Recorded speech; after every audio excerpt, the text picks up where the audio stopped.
Я, честно сказать, для вот своего имени, для наследия выбрал бы Моралеса. Почему? Потому что он сейчас непобежденный. Если завтра выиграешь Яна Гарри, будут говорить, его Шавкат побеждал там несколько боев назад. И, я согласен, что они оба... Do you think that getting this fight against Islam Makhachev, do you think you've helped to make that happen, aside from just being a great fighter? I believe... So, I know I've earned this fight from fighting, but I absolutely know that my online presence has helped funnel fans into the same mindset. Because I've earned it. There's no doubt that I've earned it. I beat the former champion. My reward for winning this fight means my next fight is a guy I already beat on 3 weeks' notice. That's my reward. That's my next opponent. Does that make sense? A guy I already beat. Makhachev. After Makhachev, when I beat him, my reward is you have to fight a guy again that you already beat on 3 weeks' notice. I've earned the fight. I went in and I beat him by 3 rounds. Dominated me, couldn't take me down. The whole point of his game was he couldn't take me down. It's a guy who trained with Islam. So afterwards, I dropped this epic, leaving the octagon. There's a video of it, it's great. I dropped this epic, a guy actually handed me in the stand, he had like a massive leprechaun hat. So I took it off him in the stands, put it on my head, and then I was like, Islam, he couldn't stop me, he couldn't take me down, went through this whole I just dropped an epic promo for the fight. I was like, so it's your job, your duty, show up, fight the best contender in the world, and you're looking at him. Ian Machado Garry, it was wild, it was epic. It's just like, you can control the narrative, which I love. I think that's it's the something along that stuff. Yeah. I'm genuinely, I'm not afraid. There's nothing I see him doing that I'm afraid of. There's nothing I think of him doing that I'm afraid of. I chose to do this sport for a living. I chose to get into MMA. I wanted to be a world champion. I wanted to prove I was one of the best in the world. And I have to do that by beating some of the best in the world.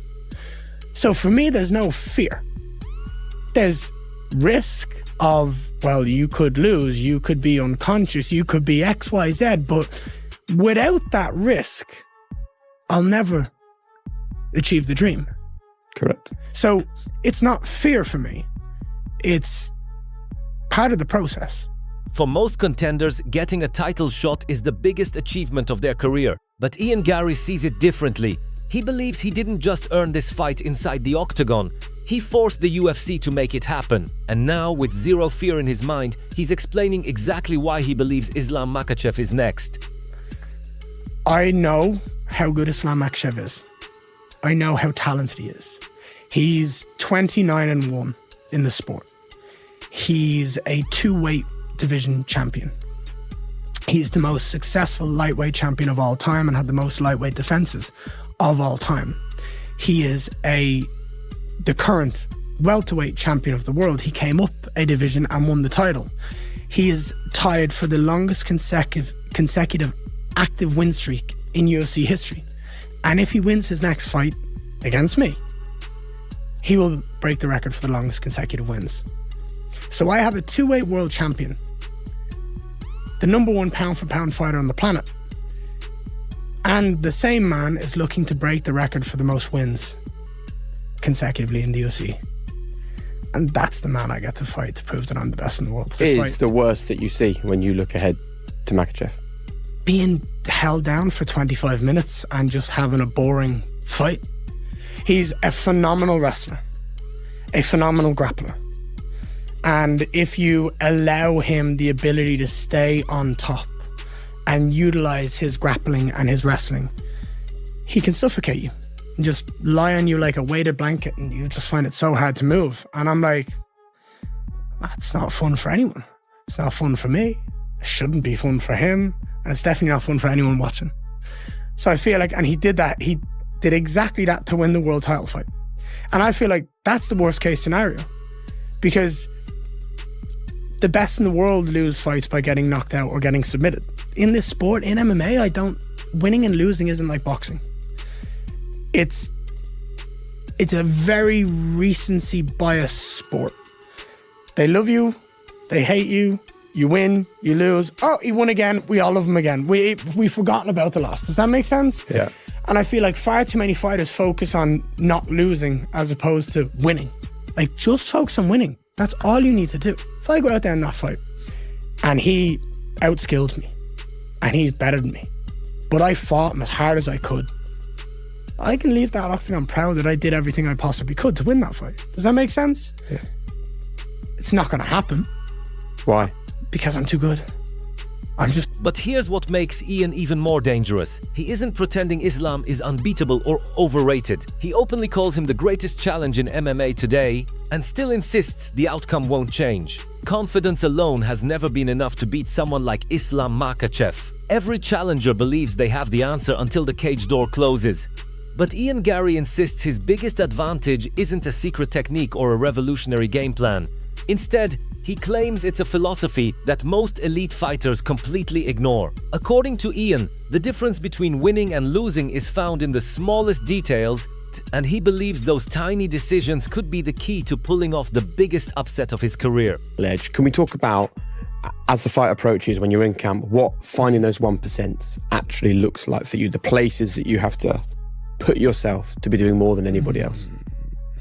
I'm going to say something that I think a lot of people wouldn't expect, but I feel like the 1% is by doing less. Rest and recovery and joy. Joy as a 1%. Like, I enjoy spending time with my wife and my kids. I enjoy spending time with my friends and my family. I feel better when I'm playing in the garden with my little boy. You're not looking at your watch thinking another hour of sparring and I'll be even fitter, even stronger, even more prepared. I train once a day for maybe 5 days a week. Even in camp? Hard. When I show up at those sessions, I give it 100%. Whatever I'm doing, I'm always focusing on something each session that helps me get to where I want to be in my expectations of myself. The 1% for me are nutrition, recovery, sleep, joy, laughter, friendship. Everything you do affects your life. Yeah. So I can be the best I want to be on the mats. And when I spar, I can be the best in the world. But if I'm an arsehole to my wife and I'm not being her best friend, then I go into the cage going, oh, thank God I'm not. Like, that's not the energy I want. I want to be with my friends. So you have balance even in camp. No fighter I've ever spoken to has balance in camp, and you'll know that from your background. But what you've just said is the problem. In camp. This is my life. There should be no camp. There should be no, I've stopped training, but now I'm getting back in because I've got to fight. This is my life. But like every I'm boxer a professional. or every fighter ever has done that. But I'm a professional. 2 of my biggest fights of my life, actually I'd argue 3 of the biggest fights of my life have been on short notice. I fought my pro debut the 16th of February 2021 in Cage Warriors Liverpool on 7 days notice against an animal.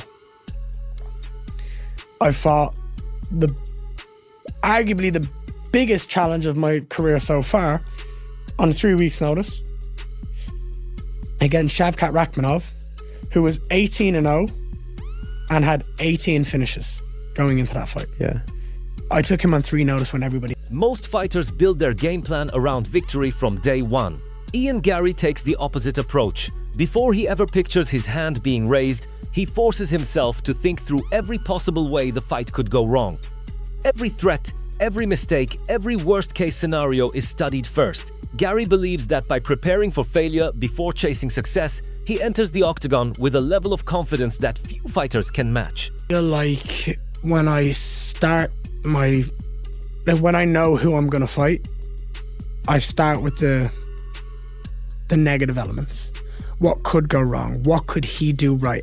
Where could he try win the fight? How could he try win the fight? Is it going to be by taking me down and holding me down? Is it going to be by trying to cause chaos and make it a scramble and I have to be smart with my defense and move my feet and get out of the pocket.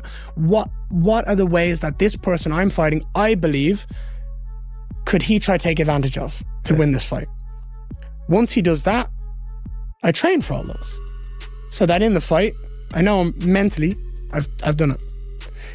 And the closer to the fight, every week that gets closer, it's more and more and more and more. But preparation is only one half of Ian's formula. Once he's convinced himself he can survive every worst-case scenario, something inside his mindset changes completely. Fear disappears, hesitation vanishes, and confidence takes over.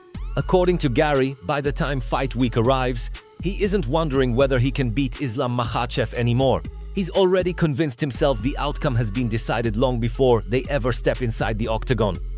So as I get to a week out from the fight week itself, I am putting people in body bags when it comes to just the outward, the pace, the mindset, the freedom of my body being able to move and go, because I've seen how this can play if it's the worst element it can possibly be, and I know I'm ready for it. And every single second along the way since when I started that, I've been getting closer and closer and closer. Ian Garry may be convinced he has the mindset to shock Islam Makhachev, but those who've trained alongside the champion tell a very different story. Daniel Cormier says Islam's greatest weapon isn't just his wrestling. It's an unshakable belief that no one, no matter how accomplished, can impose their game on him. Islam had this confidence and belief about himself that you just weren't going to take him down. It didn't matter who was wrestling with him. It didn't matter if it was me, if it was Kane, if it was Luke Rockhold, if it was Habib. He just thought that he wasn't going to get taken down by it. It didn't matter that you were the more credentialed guy or the better guy. He had this belief that you couldn't take him down.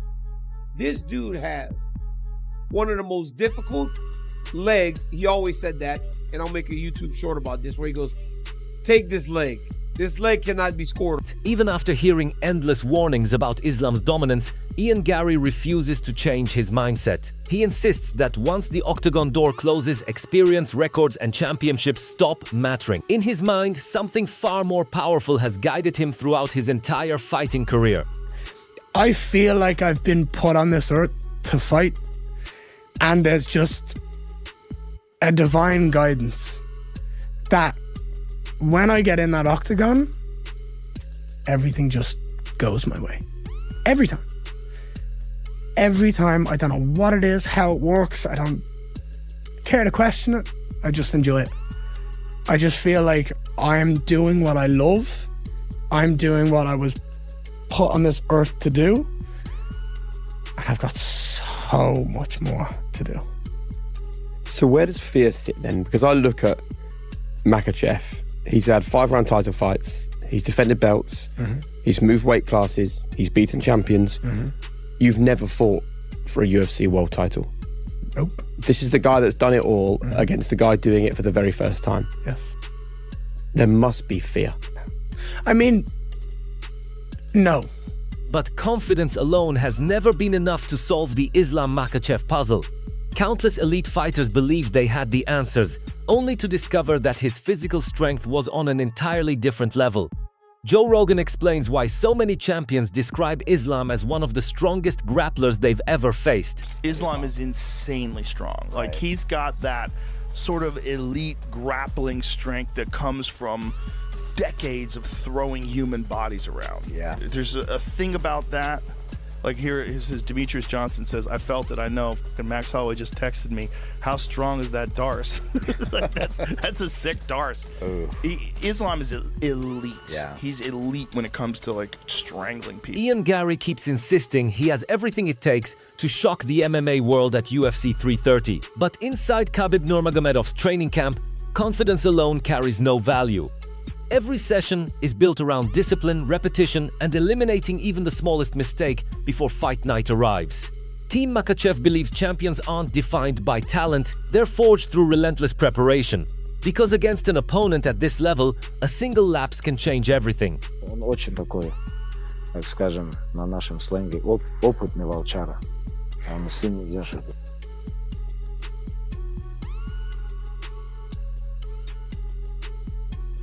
Если даже их взять, убрать в сторону борьбу.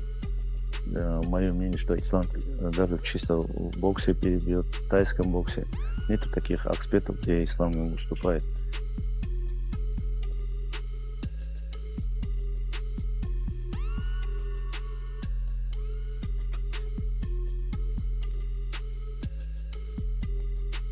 That relentless training philosophy couldn't be more different from Ian Garry's approach. While Islam's camp is built around pushing the body to its absolute limits, Garry believes most fighters are searching for advantages in the wrong places. Instead of adding more rounds or harder sessions, he says the biggest gains come from something many elite athletes completely overlook, and he believes that's his hidden edge before UFC 330. Can we talk about, as the fight approaches, when you're in camp, what finding those 1% actually looks like for you? The places that you have to put yourself to be doing more than anybody else. I'm going to say something that I think a lot of people wouldn't expect, but I feel like the 1% is by doing less. Rest and recovery and joy. Joy as a 1%. Like, I enjoy spending time with my wife and my kids. I enjoy spending time with my friends and my family. I feel better when I'm playing in the garden with my little You're boy. not looking at your watch thinking another hour of sparring and I'll be even fitter, even stronger, even more prepared. I train once a day for maybe 5 days a week. Even in camp? Hard. When I show up at those sessions, I give it.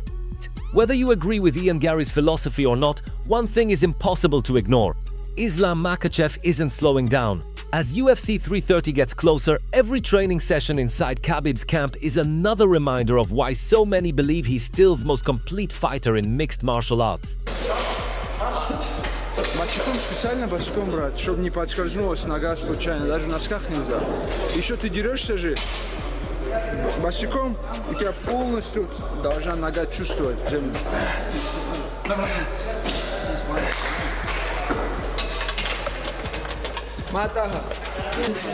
UFC 330 has all the ingredients to become one of the most fascinating fights of the year. This isn't simply a champion defending his belt against another challenger. It's a battle between two completely different mindsets, two different systems, and two fighters who believe their path is the only one that leads to victory. On one side is Islam Makhachev, a champion who has spent years proving why he's considered one of the greatest mixed martial artists of this generation. His success isn't built on hype or emotion. It's built on discipline, consistency, and an endless commitment to perfecting every aspect of his game.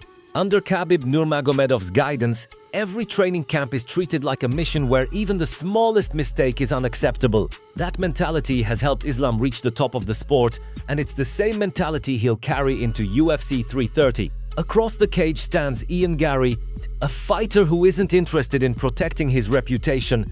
He wants to create one. While many challengers speak confidently before facing a dominant champion, Garry has explained in detail why he believes he's different. He studies every possible weakness, prepares for every worst-case scenario, and believes that confidence is earned through preparation rather than empty promises. Most importantly, he insists he isn't walking into this fight hoping to survive. He's walking in expecting to win. That's what makes this matchup so unpredictable. Islam has the experience, the championship pedigree, and a resume filled with victories over elite competition. Garry, meanwhile, brings youth, momentum, self-belief, and the hunger to accomplish what many believe is impossible. History has shown us that dominant champions eventually meet someone willing to challenge the status quo, but history has also shown that greatness isn't easy to overthrow. Once the octagon door closes, none of the interviews, predictions, or headlines will matter. There will be no excuses, no second chances, and nowhere to hide. Every hour spent in training, every sacrifice made outside the cage, and every lesson learned throughout their careers will be tested over 25 minutes under the brightest lights in the sport. Will Islam Makhachev continue building one of the greatest championship legacies we've ever seen? Or will Ian Garry deliver the career-defining performance he's been promising and shock the entire MMA world? Share your prediction in the comments below. Who leaves UFC 330 with the welterweight title, and how do you think the fight ends? knockout, submission, or decision. If you enjoyed this breakdown, don't forget to like the video, subscribe to the channel, and turn on notifications for more UFC news, exclusive interviews, and in-depth fight analysis. Thanks for watching, and we'll see you in the next video.